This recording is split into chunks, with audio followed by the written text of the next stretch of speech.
नमस्कार, मैं हूं शशि शेखर और आप देख रहे हैं यूथ एजेंडा में शशि शेखर की पाठशाला।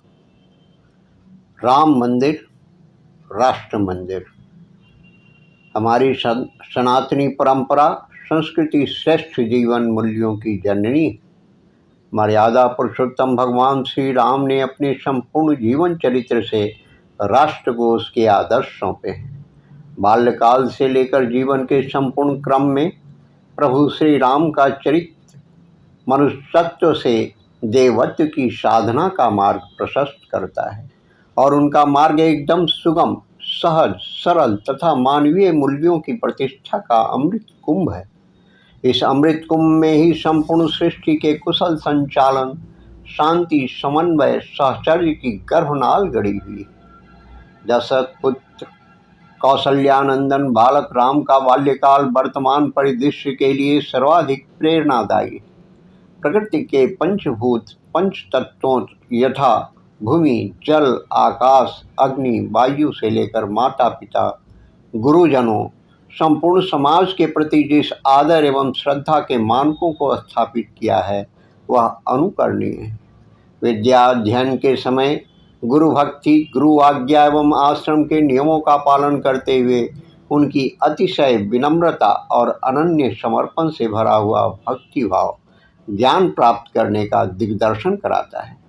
अपने प्राणों से प्रिय राम लक्ष्मण को जब महाराजा दशरथ महर्षि विश्वामित्र को राक्षसों के संहार के लिए सौंप देते हैं तब पिता का हृदय अश्रुओं से भर आता है, किंतु अपने द्वंद्वों से जीतकर महाराजा दशरथ ऋषि रक्षा, धर्म रक्षा के लिए राम लक्ष्मण को भेज देते हैं और यहीं से श्री राम के मर्यादा पुरुषोत्तम और राक्षसों के संहार, सहस्त्रों वर्षों से प्रतीक्षारत भक्तों के उद्धार का क्रम चल पड़ता है।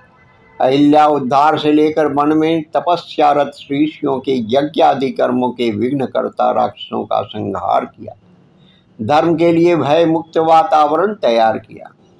फिर जनकपुरी में शिव धनुष भंग कर माता सीता का पानी ग्रहण किया, जहां भगवान परशुराम के प्रचंड क्रोध को सौम्य मुस्कान के साथ सहन करते रहे।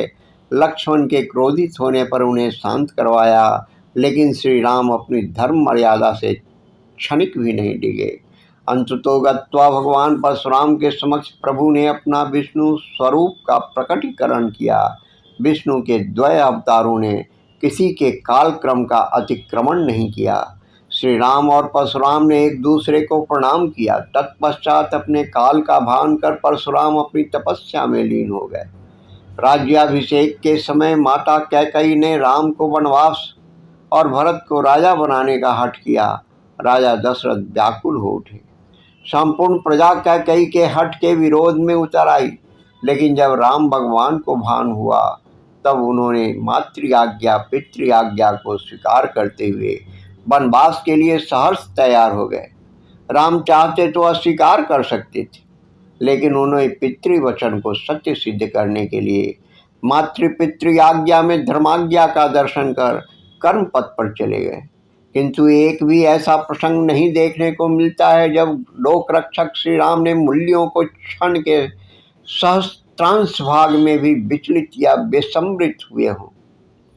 उन्होंने न राज्य का मोह किया, न वैभव का, और न ही स्वार्थ के वशीभूत होकर किसी को भी कुछ भी कहा हो।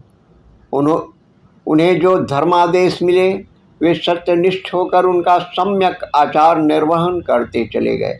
राम लक्ष्मण के वनगमन के कारण महाराजा दशरथ परलोक सिधार गए। माता कैकेयी को अपनी महान गलती का भान हुआ। भरत ने राज सिंहासन अस्वीकार कर दिया।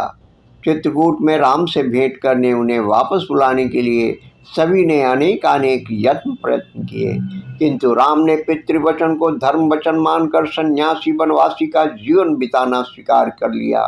भारत ने नंदीग्राम में कुटिया बनाकर सिंहासन में श्री राम की चरण पादुका रखकर राज्य का संचालन आरंभ किया।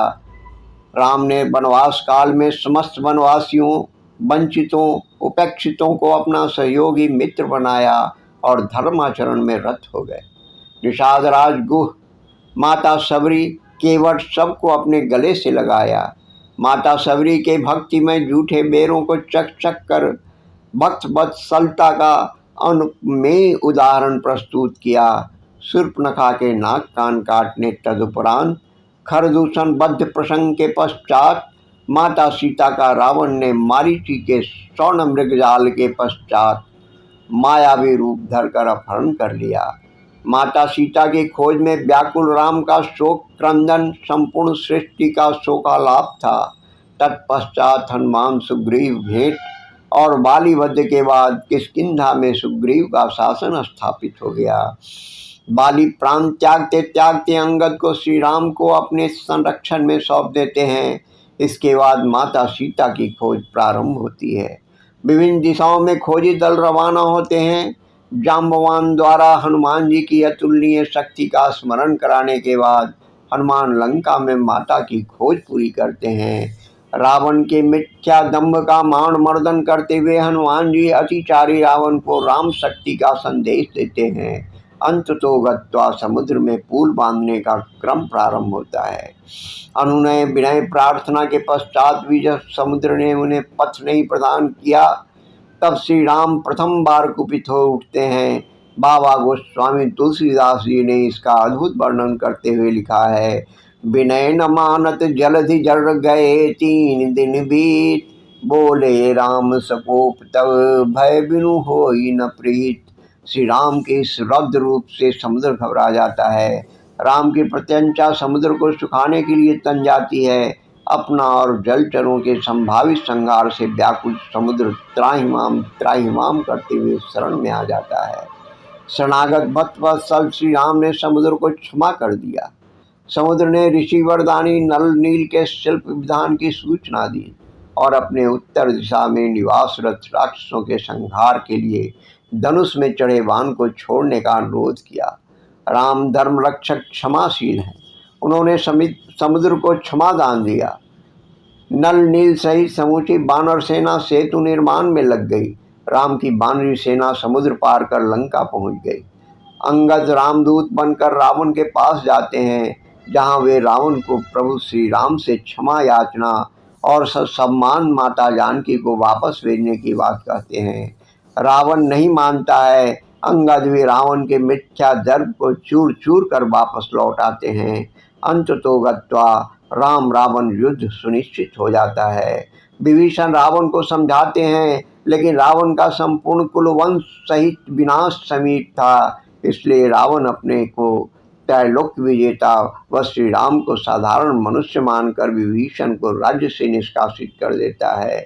विभीषण राम की शरण में आ जाते हैं। श्री रामचरितमानस, वाल्मीकि रामायण सहित अन्य रामायण ग्रंथों में राम रावण युद्ध के विविध प्रसंगों का विस्तार से चित्रण दृश्यांकन है। युद्ध अपने ढंग से प्रारंभ हो जाता है।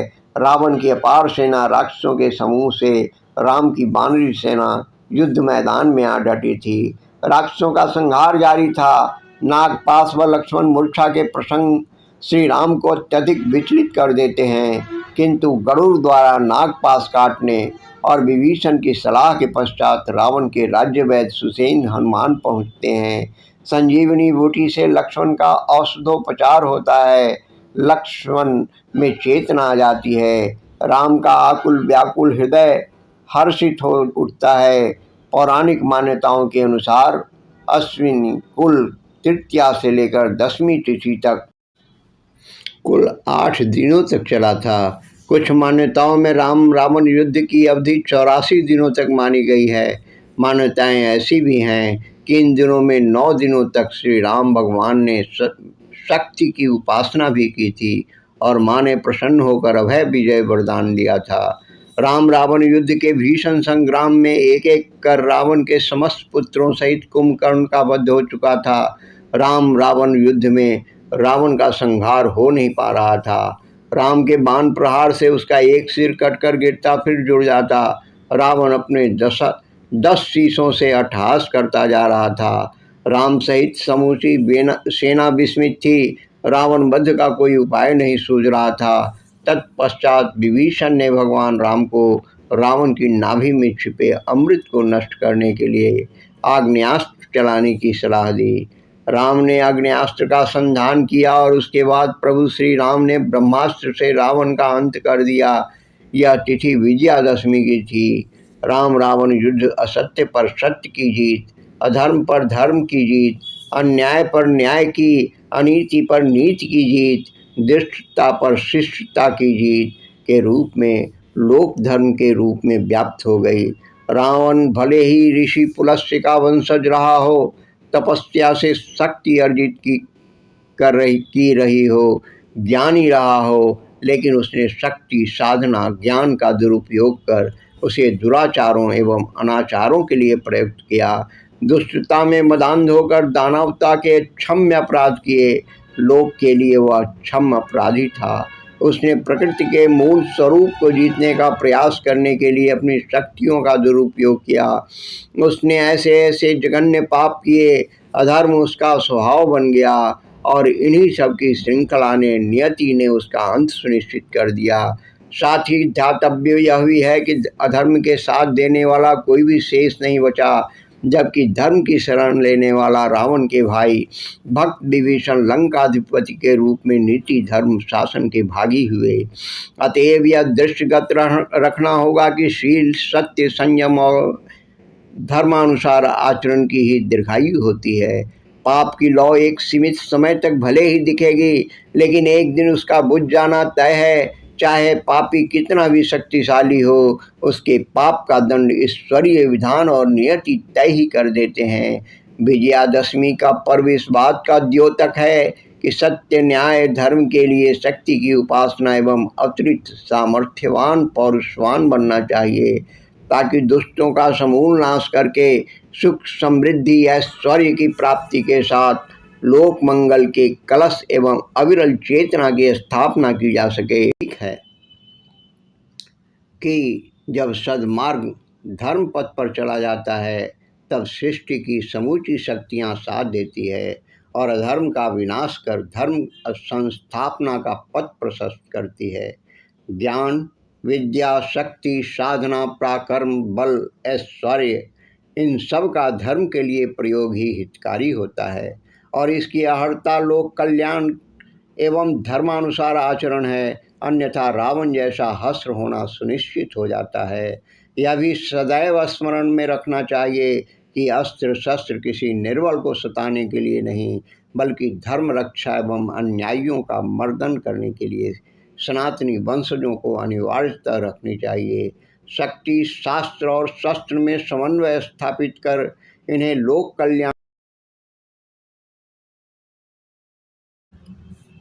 के लिए प्रयुक्त करना हमारा प्रथम कर्तव्य एवं जन्मजात धर्म है। रावण समस्त बुराइयों का प्रतीक है और यदि वह रावण कहीं हमारे अंदर या आसपास वातावरण में दृष्टिगत होता है, तो उसके दहन के लिए सबको संकल्पित होना ही चाहिए। भगवान राम का चरित्र मर्यादा एवं शक्ति संतुलन के साथ लोक मंगल वह अनमोल ईश्वरीय निधि है जो भारतवर्ष की भूमि में ईश्वरीय चेतना लीला के रूप में अवतरित हुई है।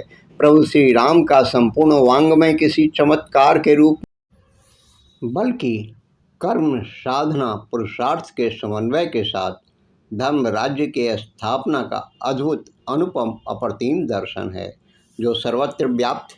उनके अनुकरण अनुशीलन में ही इस जगत की भलाई और राम राज्य का अभिप्राय ही है। दैहिक, दैविक, भौतिक तापा, राम राज नहीं कहूँ ही व्यापा, सब नर करहि परस्पर प्रीति, चलहि स्वधर्म निरत श्रुति नीति।